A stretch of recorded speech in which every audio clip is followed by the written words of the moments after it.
Pues muy buenos días, queridos amigos.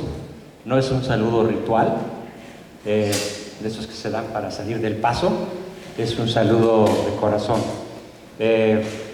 Bueno, pues somos prácticamente los mismos de ayer.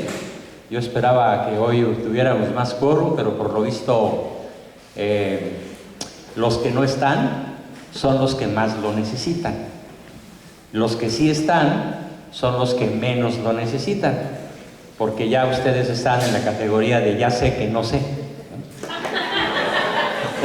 O sea, ya son sabios a la mitad del camino. Pues hoy vamos a aprender muchas cosas maravillosas, sorprendentes, que a mí me ha llevado a aprender desde hace casi 70 años, porque desde que yo era un niño pequeño, de 5 o 6, fue cuando empecé a aprender todo esto que comparto con ustedes. Y mi ventaja es que nunca, gracias a Dios, y nuevamente se lo agradezco a Él y a mis padres, por supuesto, me ha costado ningún trabajo aprender. Siempre ha sido mi máxima diversión. Yo me divierto aprendiendo, pero me divierto más transmitiendo, ¿sí? Lo que acabo de aprender, lo que aprendí hace 70 años o hace 30 o 25, no importa. Hoy vamos a aprender un par de temas. Comienzo por uno de los temas que escuché de uno de los padres que nos habló de Adán y Eva, nos habló del pecado original, para entender que a partir del pecado original se presenta uno de los más grandes dramas de la sociedad actual, que está anunciado en su programa, el relativismo en el matrimonio. Para lo cual me voy a permitir nuevamente, bueno, primero agradecer a las 10 personas que han comprado mi libro Solo la persona virtuosa es feliz, ¿sí? Porque los dos temas de ayer y los dos temas de hoy están aquí. Y para que se sigan animando, y bueno, ustedes me van a decir, ¿cómo? ¿Está haciendo un comercial? Pues sí, ¿cuál es la pena? ¿Sí? Decía San Pablo, el que al altar sirva, del altar coma. Y estaba hablando de los sacerdotes. Yo no soy sacerdote, sí soy padre, pero de 9, ¿sí? Y es muy difícil juntar el dinerito que se necesita para la papa cotidiana, ¿no? Porque ser escritor en México es prácticamente morirse de hambre. O como decimos allá, todos los días hay que corretear la chuleta, ¿sí? No hay guardaditos por ahí, ¿sí? Entonces cuando se venden 10 libros, pues no deja de ser maravilloso, pero ¿por qué no 20? ¿O por qué no todos? Y para animarlos, resulta que el tema que ayer empecé y que hoy voy a continuar, tiene totalmente que ver con el índice que aquí tenemos. Así que a manera de introducción de nuestros dos temas de hoy, les voy a explicar el índice, a ver si se animan más. Fíjense, el capítulo 1 se llama La humanidad depredada y depredadora. Rápidamente, díganme algunos de ustedes, por favor, ¿qué es lo que hoy ocurre en México, en Estados Unidos o en cualquier lugar de la tierra que nos afecta, que más les preocupa, les aterroriza, los deprime, los asusta, los indigna o cuando menos los molesta? ¿Quién me dice algo? La guerra, la ideología de género, las costumbres contranaturales, las ideologías en general. La tecnología, perdóname, pero no tiene nada de malo. Ahí sí no tiene la tecnología, no tiene absolutamente nada de malo. Una pistola no tiene nada de malo. Un rifle de alto poder no tiene nada de malo. El poder atómico no tiene nada de malo. ¿Dónde está lo malo? En el uso que se le da. ¿La quijada con la cual Caín mató a Abel era mala? ¿O el malo fue Caín? Entonces, vamos haciendo esta precisión. ¡Viva la tecnología! Claro, bien usada. Entonces, cuando tú me dices, que una de las cosas que más te molesta o te preocupa es la tecnología, te digo no, porque la tecnología es producto de la inteligencia y de la voluntad humanas. Y Dios nos hizo inteligentes y Dios nos hizo libres, tanto para crearla como para mal usarla o usarla bien. De hecho, pues hay átomos para la paz. Hoy se puede decir que la tecnología atómica es mucho más usada para la paz que para la guerra, porque la inmensa mayoría de los países del primer mundo, su electricidad y otras muchas cosas benéficas, pues se logran a base de átomos, de tecnología, átomos para la paz. Entonces, aclaro que la tecnología no es una maldición. La maldición está en su mal uso, en su uso no virtuoso. Y en efecto, hay que reconocer que en estos momentos, uno de los lugares donde más mal, donde de manera peor se usa la tecnología, ¿dónde creen que es? En nuestros propios hogares. Los niños no sueltan su iPad, su iPhone. Marido y mujer, cuando llegan a un restaurante, cada uno de los dos, cada chango en su mecate, ¿sí?, usan su iPhone para estar lejos del que está cerca y estar cerca del que está lejos. Y al otro ni lo pelan, ¿sí? Y si son papá y mamá y 5 hijitos, cada uno tiene su chunche, ¿sí? Y cada uno está enajenado. Pero ¿la tecnología es mala? ¿O dónde radica el mal? En el corazón del hombre, no en la tecnología. Habiendo hecho esta aclaración, todo lo que dijeron está muy bien dicho, pero además hay otra multitud de cosas que nos hablan de una humanidad depredada y depredadora. Quiere decir que hoy más que nunca, el hombre es un lobo para el hombre. El hombre se destruye a sí mismo y destruye a los de su especie. Es el único animal racional, pero además es el único animal que, aparte de ser racional, se comporta como un irracional. Y la pregunta que no voy a contestar ahorita, nada más la lanzo: ¿y dónde empezó todo esto? ¿Por qué empezó? ¿Y por qué no hemos sido capaces no solo de frenarlo, sino no hemos sido ni siquiera capaces de impedir que cada día más la humanidad sea depredadora y depredada por la humanidad misma? En México, en el estado de Tabasco, hay un zoológico muy bonito, muy bien puesto, al aire libre. Son muchas hectáreas donde hay tigres, leones, cocodrilos, boas y toda la fauna tan rica que se da en el sureste, más otras muchas especies traídas de África y de otros lugares de la Tierra.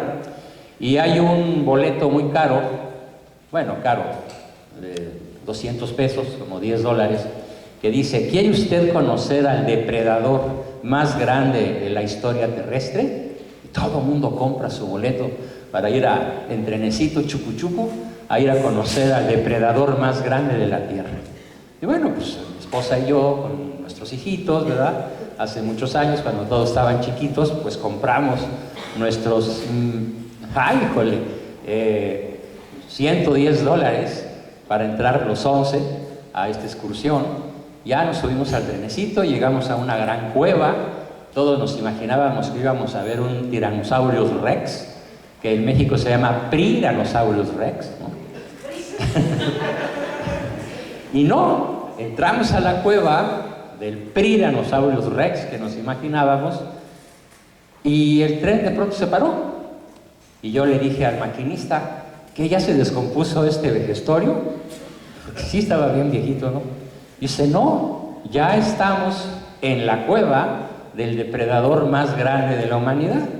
Pues no lo vemos, ¿sí? ¿Cómo no? Vean, esta sala está llena de espejos, nomás mírense. Bueno, el zoológico así sigue funcionando, ¿sí? Nomás mírense, ahí está el depredador más grande del planeta. Es cierto. ¿Y por qué? Vamos a ver por qué. El segundo capítulo se refiere, estoy explicándolo con manzanitas para ver si se animan. El segundo capítulo es el Big Bang o la creación del universo. A ver, ¿alguien sabe qué es el Big Bang? Manitas levantadas. No, no es teoría. No es teoría. Es un hecho científico comprobado. O sea, estás atrasada de noticias. Te quedaste como hace 100 años. Hace 100 años, un científico católico, sacerdote, ¿sí?, planteó la teoría. Qué curioso, las más grandes revoluciones científicas se han producido al interior de la Iglesia Católica.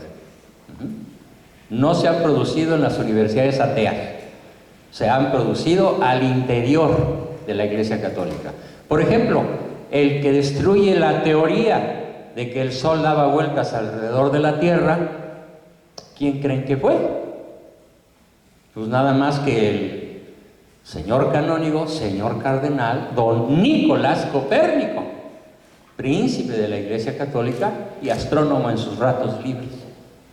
Y él demuestra, y así podría decir 1001 cosas más, que es el catolicismo quien más ha aportado a la ciencia. Parece mentira, pero así es. Y los más grandes científicos, aquí hay una lista de 33 genios, todos católicos o todos conversos, que son los que más han aportado a la ciencia en la historia de la humanidad. ¿Quién sabía eso? A ver, manitas levantadas. Nadie sabía que es la Iglesia Católica o los conversos al catolicismo o los que, como Luis Pasteur, nacieron católicos, los que más han aportado al descubrimiento de la verdad en ciencia pura, en física, en química, en astronomía, en geografía. Ha sido nuestra Iglesia la madre de la ciencia. Lo demuestro. Así que este libro es imperdible para un católico cuando le dicen, no, es que tú como católico eres bien supersticioso. La ciencia ya demostró, ¿sí?, que todo lo que tú crees es imposible. En cambio, yo como científico sí tengo la verdad. Pues yo demuestro en este libro algo fantástico. Fíjense bien, lo voy a decir despacito. Que si es verdad en ciencia, es verdad en religión. Y si es verdad en religión, es verdad en ciencia. Porque la verdad es una sola. Entonces, volviendo al punto, el Big Bang, hace muchos años, dejó de ser teoría. El Big Bang es el hecho que explica cómo comenzó el universo. A ver, ¿y cómo comenzó el universo? Con una explosión. Y esa explosión, dime a qué velocidad va. Una explosión tiene una velocidad, ¿sí? ¿Cuál es la velocidad de la explosión y cuánto tiempo ha durado esa explosión? ¿Perdón? Todavía está, muy bien, en eso estás al día. El universo se sigue expandiendo, ¿sí?, multidireccionalmente a la misma velocidad con la cual empezó. Entonces, a ver, ¿cuál es la velocidad de la explosión? Al que me conteste bien, le mando un libro a su correo electrónico. El que escoja de todos los que están allá. 30 segundos, nadie sabe. La velocidad de la luz, muy bien, se ganó. Pero ahora dime cuál es. Otro libro, bueno, está bien, a ver. Te llevas 2 si me dices cuál es la velocidad de la luz. No, 300.000 kilómetros por segundo. Para que tengan una idea, la Luna está a 384.000 kilómetros de distancia. Quiere decir que la luz tarda 1 segundo, .1 en llegar de la Luna a la Tierra o de la Tierra a la Luna. Si tú lanzas un rayo láser desde la Tierra dirigido a la Luna, tarda 1.1 segundos en llegar. Esa es la velocidad de la luz. Bueno, pues esa es la velocidad de creación del universo. Entonces, ¿cuánto mide el universo un segundo después de la primera explosión? ¿Cuánto mide? A ver, otro libro al que me diga la respuesta correcta. ¿Cuánto mide el universo un segundo después de la explosión inicial?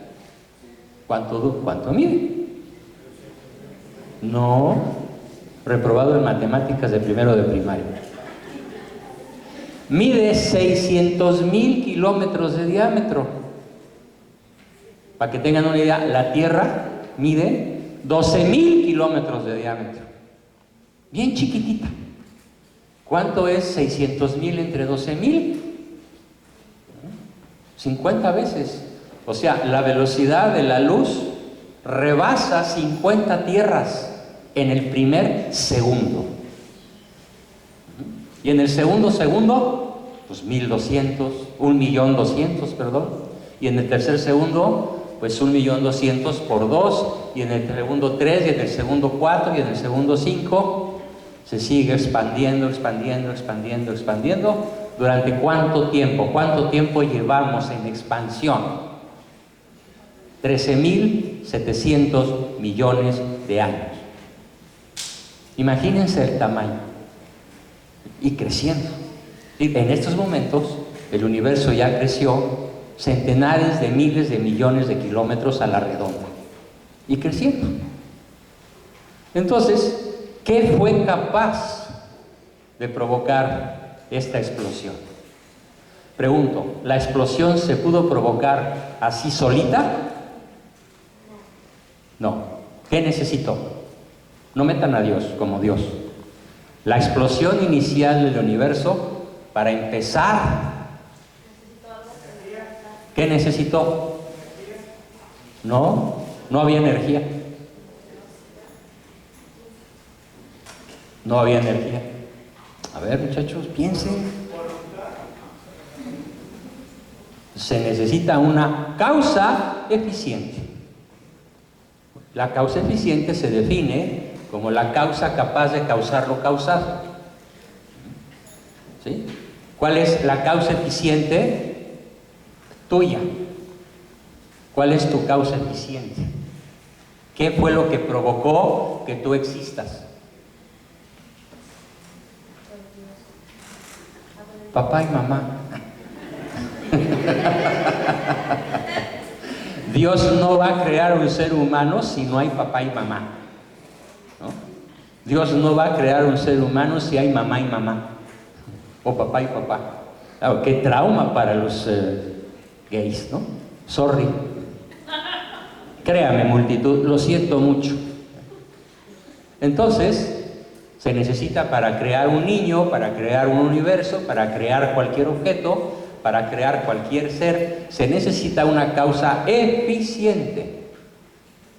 Por esa razón, cuando Albert Einstein, el principal genio científico del siglo XX, descubre, en 1930 y tantos, el Big Bang, detrás de un telescopio, llama a sus compañeros de astronomía y observación y les dice: quiero que vean lo que yo estoy viendo y que me digan si estoy soñando o alucinando. Sus compañeros científicos como él se asoman, quedan aterrados y asombrados porque lo que están viendo en el telescopio más poderoso de la época es el Big Bang, el inicio de la creación.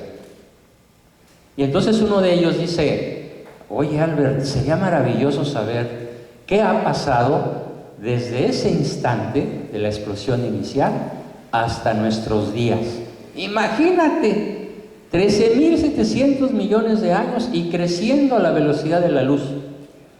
Y Albert contesta: no, eso no es lo más interesante. ¿Cómo? No, lo más interesante es saber qué había antes. Entonces yo pregunto, ¿qué había antes de la explosión inicial? ¿Qué había antes?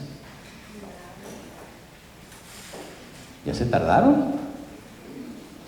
Pues había una causa eficiente,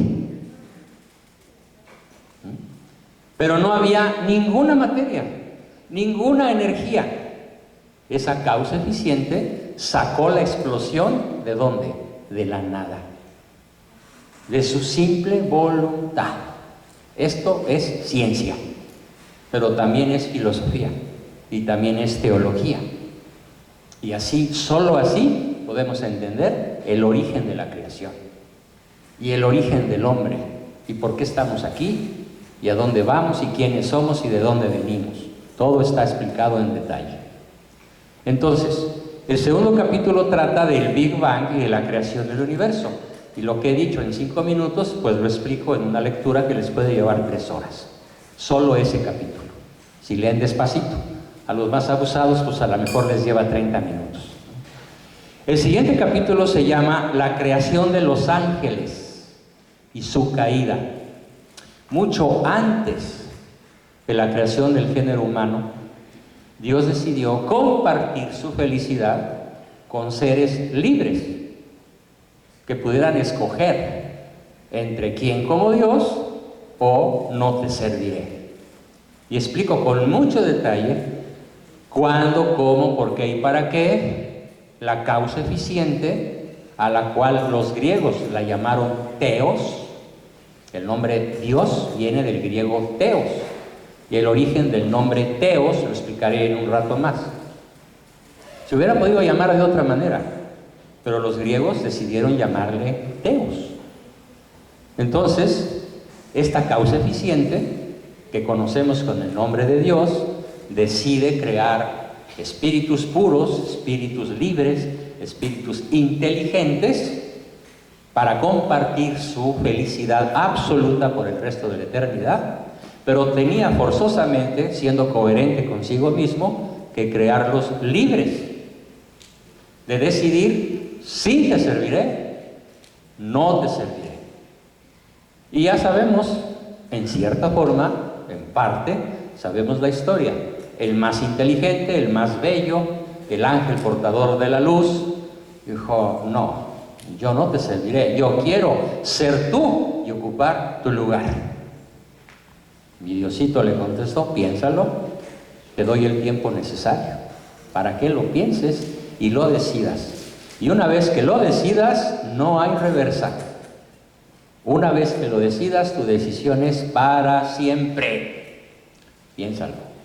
Y este cuate, por así decirlo, va y fraterniza, platica, dialoga, discute en un tiempo indefinido que se llama el Evo.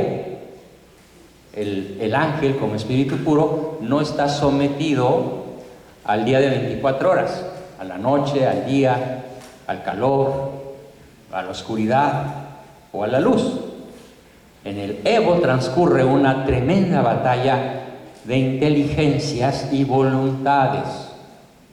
Y explico con mucho detalle, siguiendo a uno de los genios católicos sobre el tema, que es el padre Fortea, cómo fue esa batalla. Entre los ángeles se dio esa batalla en el cielo, por así decirlo.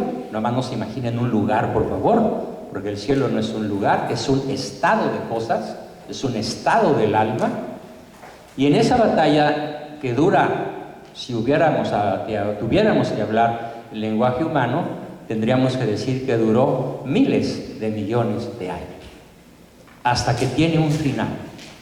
Y en ese final, Lucifer, el antiguamente llamado Luzbel, ahora Lucifer, toma el mando de los que decidieron desconocer a Dios como su creador y como su Señor.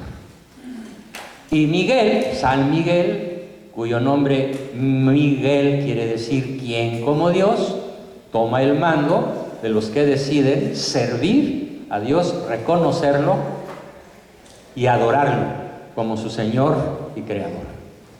Se da la división y dicen los grandes teólogos que el número puede estar equilibrado, pero que cada ángel, cada demonio es una especie. Una especie. Y hay 7 especies, 7 niveles de demonios, 7 niveles de ángeles, tronos, querubines, ángeles, arcángeles, dominaciones, etc. Y también hay especies de demonios. Entonces, en este combate está sumida la creación desde el Evo, desde hace miles de millones de años. ¿Qué fue lo que más rabia le dio a Lucifer, a Luzbel, antes de ser Lucifer? ¿Qué fue lo que más lo indignó y más le hizo rechazar a Dios libremente, voluntariamente, conociendo las consecuencias? Por eso él no fue redimido, porque no quiso ser redimido. ¿Qué fue lo que más rabia, lo que más envidia le provocó? ¿Alguien le puede decir? La creación del hombre. Muy bien. ¿Te llevas tu premio? Excelente. ¿Sí? Y no solo la creación del hombre, sino una vez que ve que va a venir la vida humana, ¿sí? ¿Qué es lo que más rabia le provoca? Gánate el siguiente. La redención. Muy bien. ¿Dónde estudiaste teología? No, te felicito, ¿eh? Tienes la cabecita muy bien amueblada. Ella sí sabe que sí sabe. Entonces, la encarnación de Cristo es lo que más rabia provoca al demonio. Entonces, hoy, a miles de millones de años de ese primer acontecimiento, la división del mundo angélico entre ángeles y demonios, hoy, en este momento, en este instante, ¿qué es lo que el demonio quiere? ¿Qué es lo que necesita? ¿Qué es por lo que intriga? Como decía uno de nuestros expositores sabiamente. A ver, alguien que me diga, ¿qué es lo que más odia y qué es lo que más quiere? Lo que más odia es la vida humana. Lo que más odia es la vida humana. Lo que más odia es la presencia real de Cristo entre nosotros. Y su objetivo es que cese el sacrificio del Calvario. San Juan, y de ese tema me ocupo, después se los explico, en el otro libro que se llama Desde el nido de la serpiente, explico que va a llegar un momento en el que yo creo que ya estamos muy cerca, más no me atrevo a dar fecha, en el cual va a cesar el santo sacrificio del Calvario. San Juan lo llama la desolación de la abominación, o la abominación desoladora. Cuando Satanás, el malo, en este caso Manuel Andrés López Obrador y sus huestes corruptas, logren en México, como ya se está logrando en casi toda Europa, la suspensión de las verdaderas misas. En Europa las iglesias están vacías. México va para allá. Y más con las huestes, como la Claudia Sheinbaum, que destruye iglesias y tiene el programa para la Ciudad de México más acre, más terriblemente enfocado a la destrucción de la familia. Porque si destruye la familia, destruye la vida. Y para eso no hay como apoyar la ideología de género. No hay como invertir miles de millones de dólares en que las familias no tengan hijos, en que se llame familia a 2 mamás, o a 3, o a 2 papás, o a 5, ¿qué más da? ¿Para qué? Para evitar que siga habiendo personas humanas que puedan llegar a conocer y poseer a Dios y resucitar gloriosamente. Pero, como decía sabiamente el Padre, el demonio nunca nos va a presentar esto como algo malo. Nos va a presentar siempre esto como algo bueno. Por ejemplo, católicas por el derecho a disentir. Es un grupo de fieras, y fue piropo, fue piropo, señoras, fieras, que están dispuestas a asesinar a sus hijos porque según ellas tienen el derecho a disentir. Pueden, según ellas, ejercer el derecho de decirle al bebé ya concebido, fuera de aquí. Y como se lo pregunté una vez a una chiquilla de 15 años en un programa de televisión en vivo, con un productor que se llamaba Jorge Saldaña, le dije a esa chiquilla, ¿tú le dices al intruso fuera de aquí? Sí, señora Abascal. Entonces yo, señorita Aura, le pregunto a usted, ¿por qué no le dijo no entres? Y se enfureció, agarró un periódico, me pegó en la cabeza, en vivo, a las 9 de la noche, y todo México lo vio. ¿Qué hice? Reírme y decirle gracias por el rato de buen humor. Entonces Salamaña dijo, corten, corten, vamos a comerciales. ¿Por qué? Pues ella quedó en ridículo y todas las huestes abortistas quedaron en ridículo, porque su único argumento fue pegarle al que le había dado ese argumento. Bueno, si no quieres al niño, si no quieres al intruso, ¿por qué no le dijiste no entres? Para lo cual hubiera tenido que cerrar las piernas, ¿no? Entonces, el problema sigue, el problema continúa, más que nunca. Explico cómo en ese capítulo, la creación de los ángeles y su caída, el demonio quiere nuestra caída, pero nunca te va a presentar el mal como mal. Te va a presentar el mal como bien. Por ejemplo, una terrible decepción que yo sufrí el 30 o 29 de junio. Le preguntan a una persona que yo asesoraba. No voy a decir su nombre porque, bueno, todavía lo aprecio. Le preguntan, era un candidato para gobernar la Ciudad de México, con sus 25 millones de habitantes. Oye, ¿qué opinas, en una sola palabra o dos, qué opinas del aborto? Él había prometido la defensa de la vida, toda su campaña se basó en la defensa de la vida. Y contestó rapidísimo, ¿aborto? Derecho de la mujer. Y dije, ¿qué? Y luego, matrimonio igualitario, derecho conquistado. Y en esos momentos le marqué y le dije, no cuentes conmigo, nunca más. No, espérame, es que eso no fue lo que quise decir, pero ya está grabado. No, es que yo lo que quise decir es que las leyes mexicanas contemplan que el aborto es un derecho de la mujer. Sí, pero eso no es lo que tú prometiste defender. Tú prometiste defender la vida, no un derecho que el demonio inventa. Y que Adán y Eva también inventan. Y ahorita explico por qué.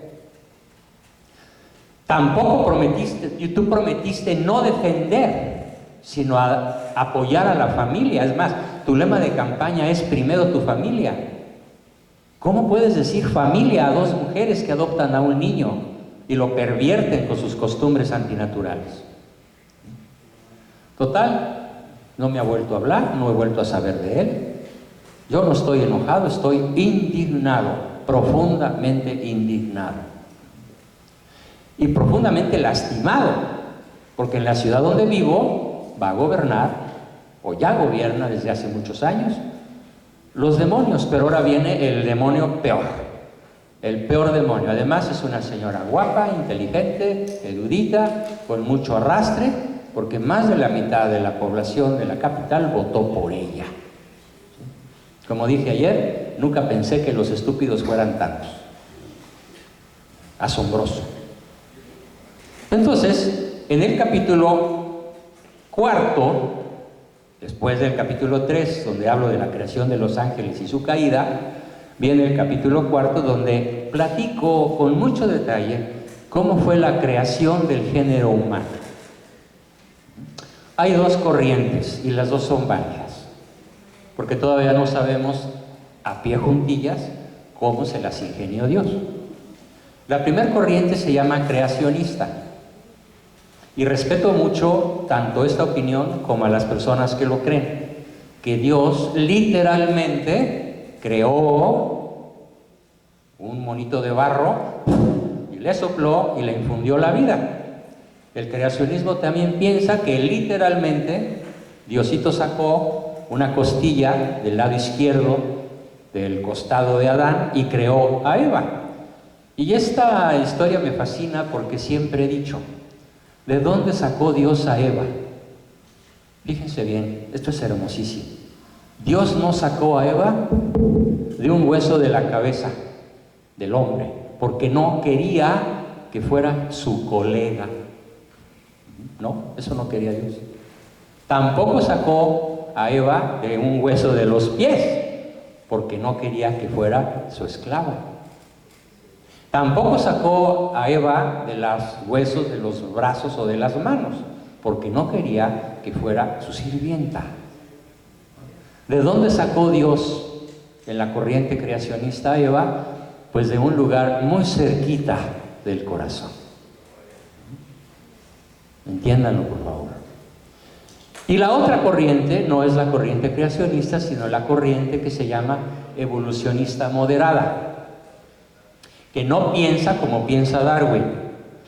Algo que me encanta de Estados Unidos es que en muchos estados de la Unión Americana la teoría de Darwin está prohibida. ¿Sí? No se puede enseñar en muchos estados de este país lo que dizque descubrió Darwin, que en realidad, aquí lo explico con mucho detalle. ¿Qué creen? Darwin mintió. Sí, Darwin mintió, no es ningún científico serio. Les explico cómo le hacía. Por ejemplo, se iba a una carnicería y compraba huesos de chancho, o sea, de cerdo. Se iba a su laboratorio y mediante una técnica química los envejecía para que parecieran de millones de años atrás. Ya bien envejecidos los huesos del cerdo, fabricaba un esqueleto humano. Iba y lo sembraba en algún lugar muy lejano, remoto y desconocido, lo dejaba ahí 3, 4, 5 años y regresaba a descubrirlo. Y fue así como inventó el hombre de Nebraska, por ejemplo. ¿Cuántos años tiene realmente el hombre de Nebraska?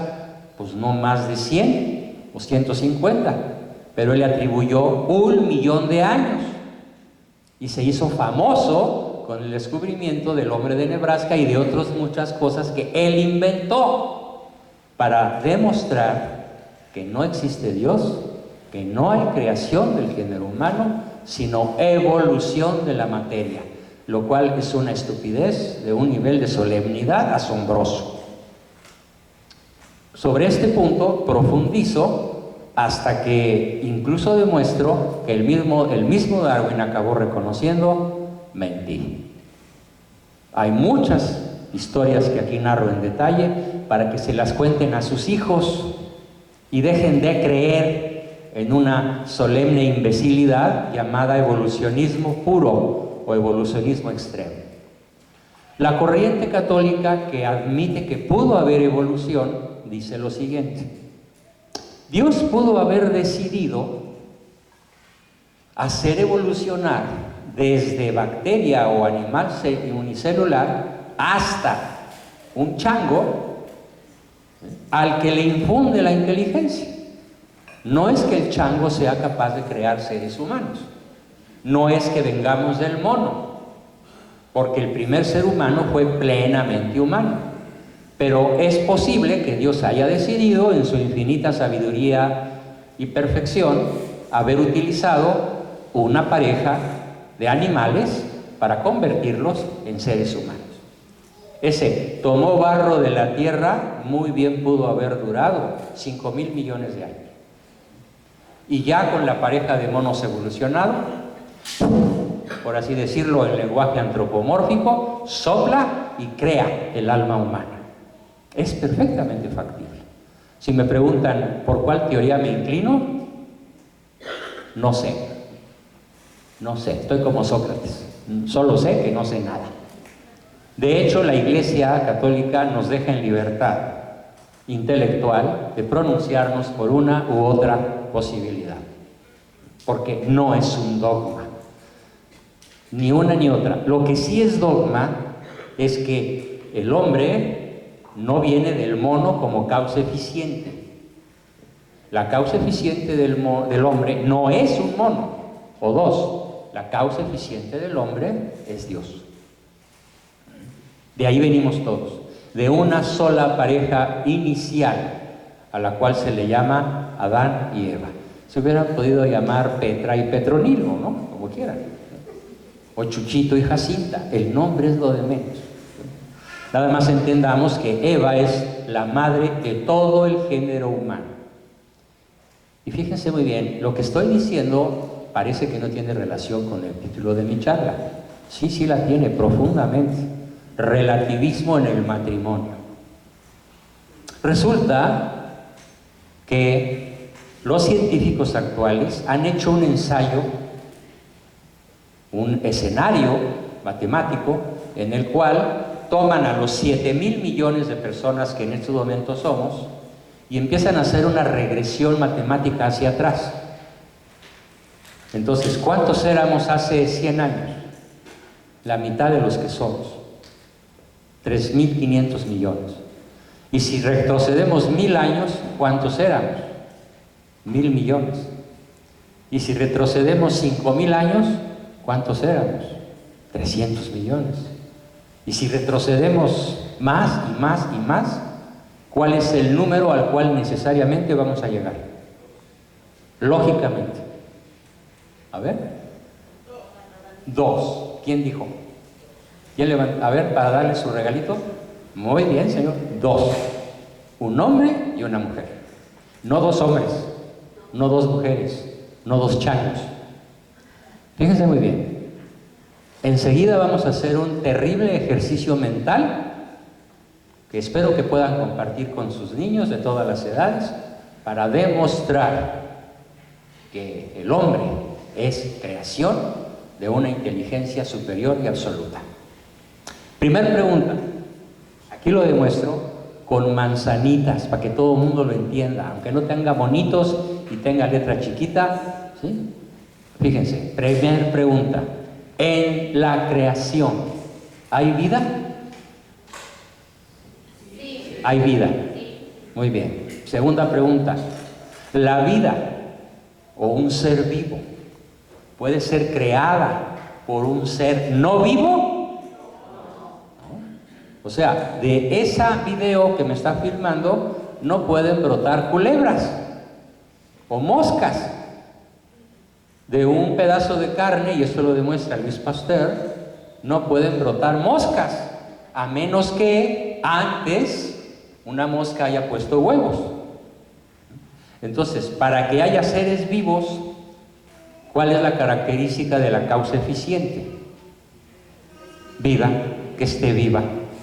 Entonces, la causa eficiente de la vida es un ser vivo. Si hay vida en la creación, es porque hay un ser capaz de crear vida, porque él, la causa eficiente, está viva. Siguiente pregunta. ¿En la creación hay inteligencia? ¿Puede un ser no inteligente, por ejemplo, un cerdito, un changuito, tu mascota preferida, puede un día, déjalo a 13,500 millones de años de evolución, de un ser no inteligente, un día cualquiera de estos puede surgir un ser inteligente? No. Entonces, ¿qué se necesita para crear un ser inteligente? Otro ser inteligente, anterior al creado. Entonces, la causa eficiente tiene ya 2 características. Está viva y es inteligente. Tercero, un ser inconsciente que existe, pero ese ser no lo sabe. Por ejemplo, este libro existe, pero él no lo sabe. ¿Por qué? Porque este libro no está consciente. Fue creado por un ser consciente, que soy yo. Fue escrito por un ser consciente, que soy yo. ¿Este libro pudo haber sido creado por un ser no consciente? Entonces, la causa eficiente está viva, es inteligente y está consciente. Y si está viva, es inteligente y está consciente, ¿es algo o es alguien? Alguien. Y si es alguien, ¿se conoce a sí mismo? Si es alguien, ¿se conoce a sí mismo? ¿Sí? Y si es alguien y me creó, ¿me conoce? Bueno, este ser vivo, inteligente y consciente, que es persona y me conoce, se llama Dios. Y esta es la aportación de la filosofía realista al hecho contundente de que Dios es. Y estos mismos principios se aplican en ciencia. De lo menos no puedes sacar lo más. De una manzana no puedes sacar 2 manzanas. Media manzana, sí, pero no 2 manzanas. De un ser muerto no puedes sacar uno vivo. De un pedazo de piedra no puedes sacar una bacteria, aunque la dejes 14,000 millones de años cociéndose a fuego rápido o fuego lento. Para que haya una bacteria, se necesita una bacteria madre o una causa viva capaz de crear un ser vivo. Entonces, de este tema me ocupo justamente en grado suficiente para que no les quepa la menor duda de que la humanidad es una obra perfecta, creada por una causa eficiente, inteligente, viva, personal, a la cual llamamos Dios. ¿Alguna vez habían escuchado esta demostración? Bueno, ya les enseñé lo que no sabían. Ahora, no crean que ya se lo aprendieron, ¿eh? Si yo ahorita le pido a uno de ustedes, a ver, pasa y explícalo. No, pues no, ¿verdad? O alguien se avienta el tiro, le regalo toda la colección. ¿Qué tienen que hacer? Entrenar. Entrenar, profundizar, leer, estudiar, ¿sí? Desempolvar las neuronas, adquirir el hábito de la lectura. Si ustedes no adquieren el hábito de la lectura, pues se colocan en una categoría que se llama semianalfabeta o analfabeta funcional. Mi máxima aspiración es que en mi país y en donde quiera que yo ande, la gente quiera y aprenda a leer para que quiera y aprenda el conocimiento más importante de todos, que es el conocimiento de Dios en la historia de la humanidad. Bueno, continuamos con el capítulo 5, que se llama Tentación, Libertad, Pecado Original y Consecuencias. Si esto no hubiera ocurrido, no habría relativismo en el matrimonio. Pero todavía no explico qué es el relativismo. Todavía me queda un ratito para explicarlo. Entonces, ¿cómo? Ya lo dijo el padre, él explicó una historia teológica maravillosa, muy bien explicada, de cómo el demonio logró convencer a Eva de morder la manzana. ¿Pero qué creen? Y lo platiqué con él. Literalmente Eva no mordió una manzana. Es un lenguaje simbólico. Y entonces yo le consulté al padre, padre, ¿me da chance de continuar su historia desde ahí? Ah, claro que sí, hijo, por supuesto. Ya le expliqué qué iba yo a decir, me dio su bendición y aquí estoy. Entonces, en realidad, ¿qué hizo Eva? No agarró una manzana y le dio un mordisco, como está en mi computadora Apple, ¿no? No, tenemos que aprendernos bien hoy cuál es el pecado de Eva. Porque ¿qué creen, niñas? Niñas de 60, de 25 y de 15. ¿Sí? Gorditas, chaparritas, bonitas, altas, güeritas, lo que sea. Todas ustedes, niñas, siguen haciendo lo mismo todos los días que hizo Eva. ¿Qué hizo Eva? No. No, no, no, se creyó mucho, eso sí. ¿Qué? ¿A quién? No, no creas que lo convenció, él cayó solito. Claro, ella tan insistosa y yo tan frúgil. Chismear, no. A ver, católicos, por favor, apréndanse esto, que tal vez nunca lo han escuchado con toda su crudeza. El pecado de Eva fue y sigue siendo querer ser Dios. Pones cara de Juan, ¿sí? El pecado de Eva fue, es y seguirá siendo, hasta el día del juicio final, a medianoche, querer ser Dios. Querer ocupar el trono del Altísimo, querer suplantar a Dios. Fíjense, la Biblia dice, el Génesis dice, no, es que si tú comes del árbol prohibido, Traducción: si tú decides ser Dios, conocerás la ciencia del bien y del mal. Y esto es algo que nunca les han explicado. ¿Qué significa el árbol de la ciencia del bien y del mal? Pues nada menos que lo que hoy tenemos en todo el planeta. Hoy tenemos que las diputadas, le podemos quitar el dip, ¿verdad? Que las diputadas, ¿sí entendiste? Sobre todo las mujeres, qué triste, deciden lo que está bien y lo que está mal. No, el feto de 12 semanas no es un ser humano. Eso es el pecado de Eva. Deciden el derecho a disentir, el derecho sobre su cuerpo. Ni duda cabe, la mujer tiene derecho sobre su cuerpo, pero no tiene derecho sobre el cuerpo de un bebé recién fecundado, porque es otro cuerpo. Y esto no es una postura religiosa, es una postura simplemente científica. El niño recién concebido tiene su propio ADN, tiene su propia identidad física y su propio espacio físico. Son átomos diferentes, es un cuerpo distinto al de su madre. Entonces la madre no tiene derecho a suprimir la vida de ese bebé. Pero hoy se presenta el aborto, como lo dijo la Hillary Clinton, como un derecho sacrosanto. Así es el demonio de astuto, de intrigoso, como lo decía muy sabiamente nuestro conferencista de la mañana. Entonces la intriga consistió en hacerle ver a Eva que ella podía dictar las leyes buenas y malas. Y le encantó la idea. Pues claro que sí.